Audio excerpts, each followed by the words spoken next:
Hi everyone. The disease for discussion today is Parkinson's disease, which is a disorder of the CNS and is quite common.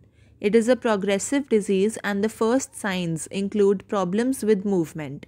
The exact cause of Parkinson's disease is unknown, but low levels of neurotransmitter dopamine and norepinephrine, which regulates dopamine, have been linked with the disease.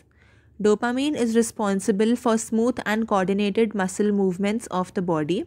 It is produced in a part of the brain known as substantia nigra.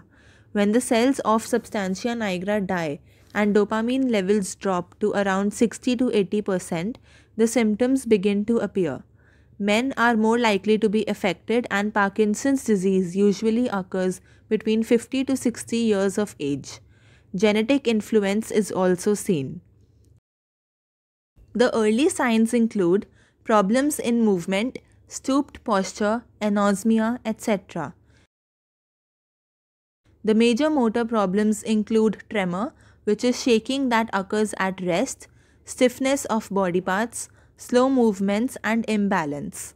Gait is also one of the most affected motor characteristics and is characterized by small shuffling steps and slow movement or loss of movement in extreme cases.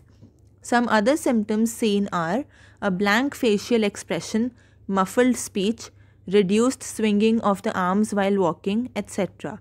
Severe symptoms may include hallucinations, psychosis, sleep disturbances, a particular type of dermatitis, etc. Parkinson's disease is a progressive disease, which means that the symptoms worsen over time. It is said to have 5 stages. Stage 1 is very mild and often goes unnoticed. Stage 2 includes symptoms like muscle stiffness, tremors, changes in the facial expression, gait, and posture.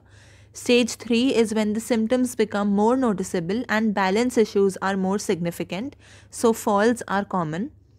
The progression from stage 3 to stage 4 brings about significant changes. At this point, the person may have difficulty in standing without assistance. Finally, the most advanced stage or stage 5 consists of severe symptoms including hallucinations. The treatment relies on a combination of medications, lifestyle changes, and therapies. Adequate rest along with exercise and balanced diet is important. The drugs given are to replenish dopamine or to provide an alternative to dopamine, to reduce the stiffness and rigidity, and to provide relief from involuntary movements, etc. There are few other treatment options as well. A person suffering with Parkinson's disease can have certain complications. There can be dangerous falls, blood clots in the legs and lungs. These complications can be fatal. Another complication is Parkinson's dementia, which will cause the person to develop problems in thinking and reasoning.